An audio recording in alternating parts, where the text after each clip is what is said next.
اسی طرح مولانا صاحب ایک نذیر احمد ورنگل ہیں، وہ پوچھتے ہیں کہ ان کے یہاں کوئی عامل ہے وہ مٹی پر دم کر کے دیتے ہیں، کیا یہ طریقہ اور یہ عمل جائز ہے یا ناجائز؟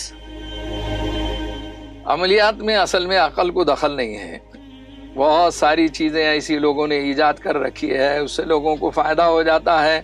تو جب تک کہ صاحب معاملہ سے اپن پوچھیں گے نہیں یہ کہ بھئی آپ کیا پڑھتے ہیں، کیا کرتے ہیں، اگر مٹی پر وہ قرآن پاک کی آیت پڑھ لیتے ہیں یا دعا پڑھتے ہیں اور وہ دیتے ہیں تو وہ جو ہے کوئی حرج نہیں ہے، لیکن معلوم کرنا چاہیے، بہت اہم سوال ہے۔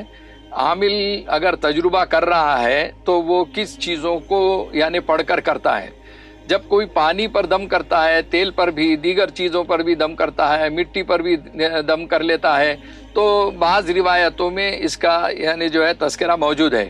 ایک مرتبہ حضور اکرم صلی اللہ علیہ وسلم مدینے کی مٹی لے کر اس کو پیالے میں ڈالتے ہیں اور اس میں پانی ڈالا اور اس پر دعائیہ کلمات دم فرمایا اور اس مٹی کو جسم کے متاثرہ حصے پر لگانے کا حکم بھی فرمایا۔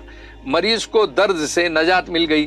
یہ ابو داؤد جلد نمبر 2 میں موجود ہے، آپ دیکھ لیجئے۔ تو مٹی کا استعمال ایسا کیا گیا جیسے اس زمانے میں ہم لوگ لیپ یعنی لگاتے ہیں۔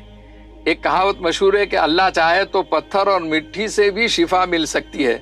ایمان اور عقیدے کی حفاظت کے ساتھ اگر روحانی علاج کیا جاتا ہے تو مفید ہی ہے۔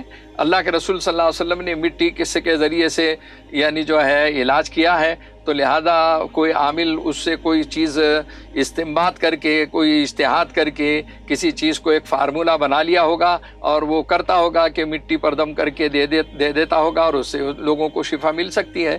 زیادہ بہتر قرآنی آیتوں کا استعمال بہت ضروری ہے۔